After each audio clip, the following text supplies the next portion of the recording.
Good evening, Bahamas, and thanks for joining us at MB12. You just heard a newly arranged version of the Bahamas national anthem. A little later, we'll tell you the story behind it. But first, DNA evidence revealed in the trial of murder-accused Kofi Goodman, a new development in the story of the destitute teens who were living in bushes off St. Albans Drive. Education seminars for the World Trade Organization begin in the Bahamas, and the United States celebrates the 4th of July. We have those stories and much more coming up tonight. I'm Christina McNeil, and your MB12 starts right now.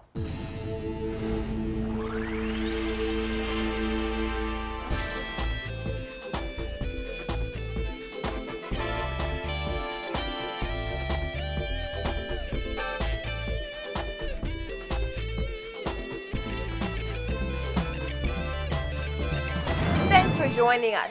The trial of Kofi Goodman, the man accused of murdering 11-year-old Marco Archer, continued today with the jury hearing the testimony of DNA expert Marissa Rowe-Farner. Her testimony linked Goodman to the items collected from the crime scene. Jasmine Bonamy was in court and filed this report.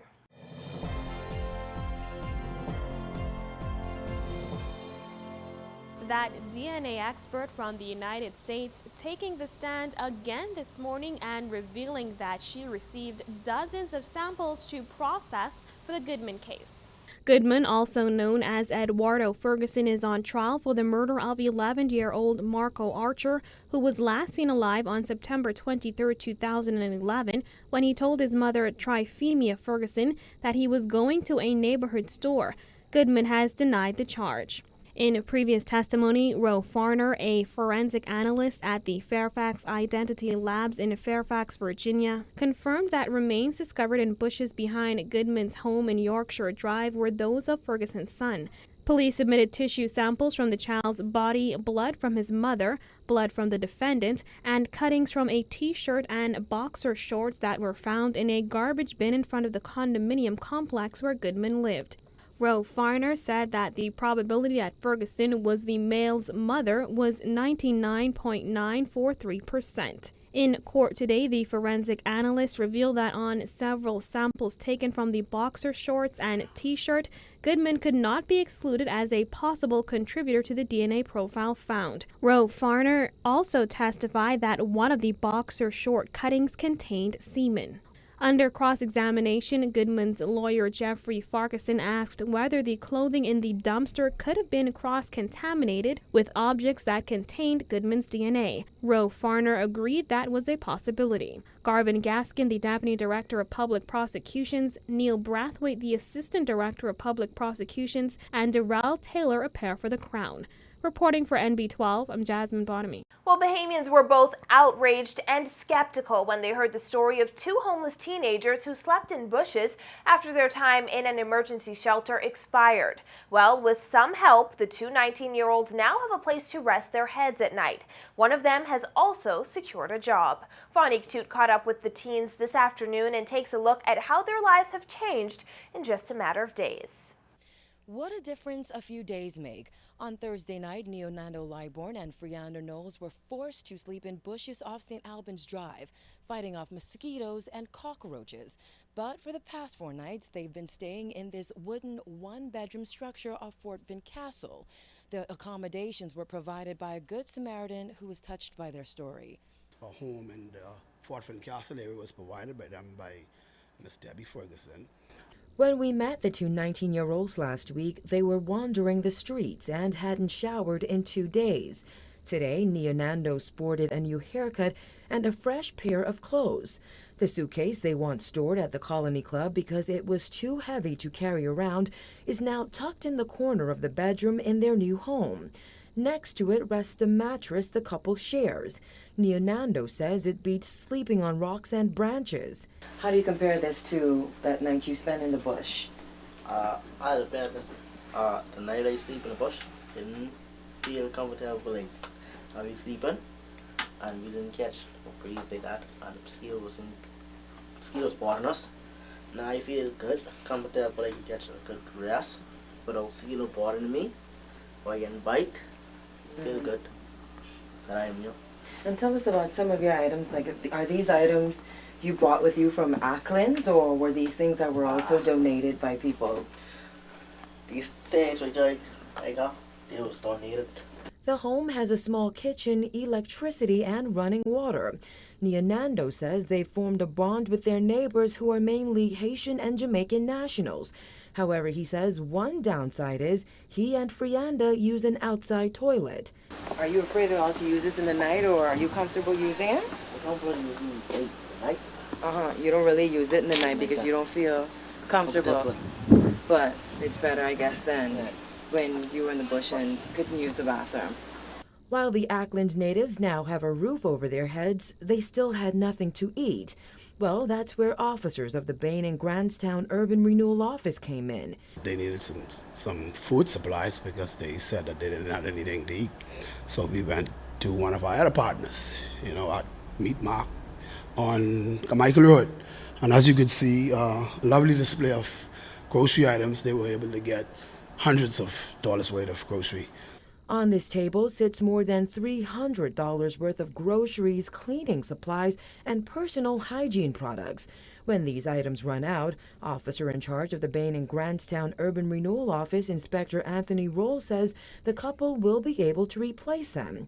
He says police were also able to secure a job for Neo-Nando, who had trouble finding work because he did not have any documents or a high school diploma.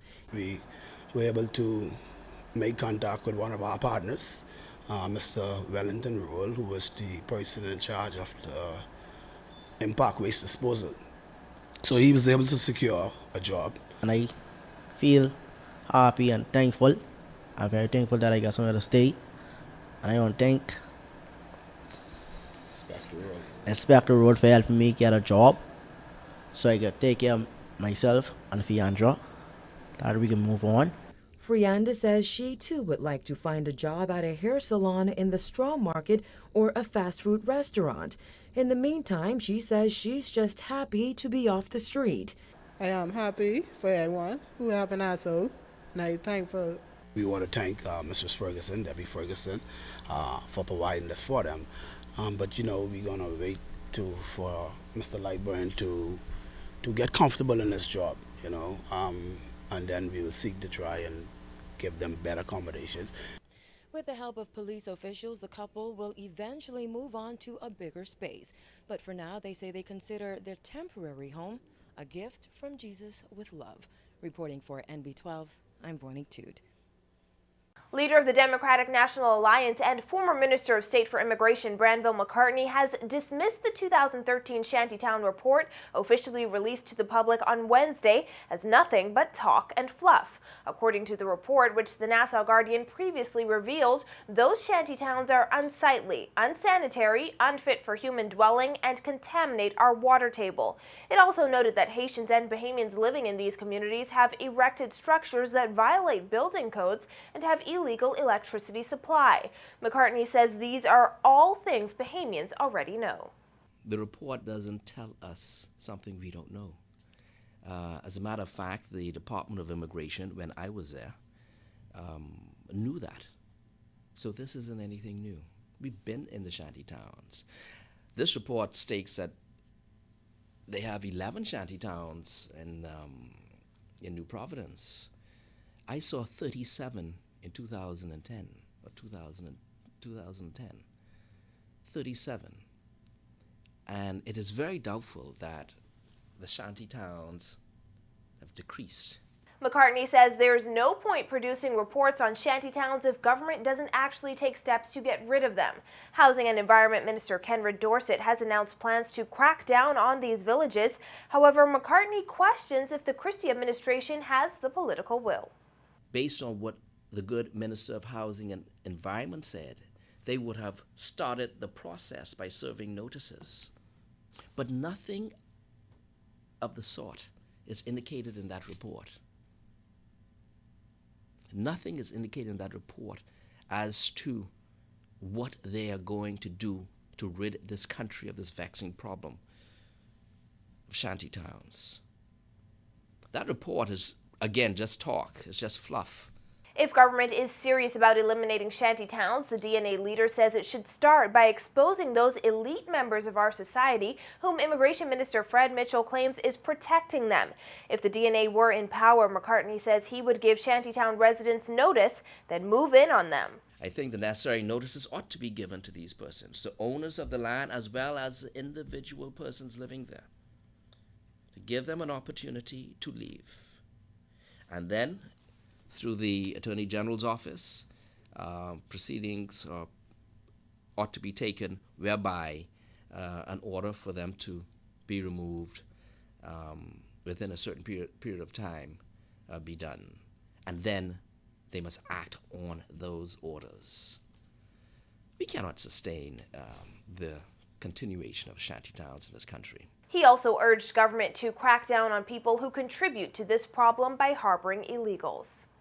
Coming up, songbird Angelique Sabrina lends her voice to the national anthem like you've never seen or heard it before.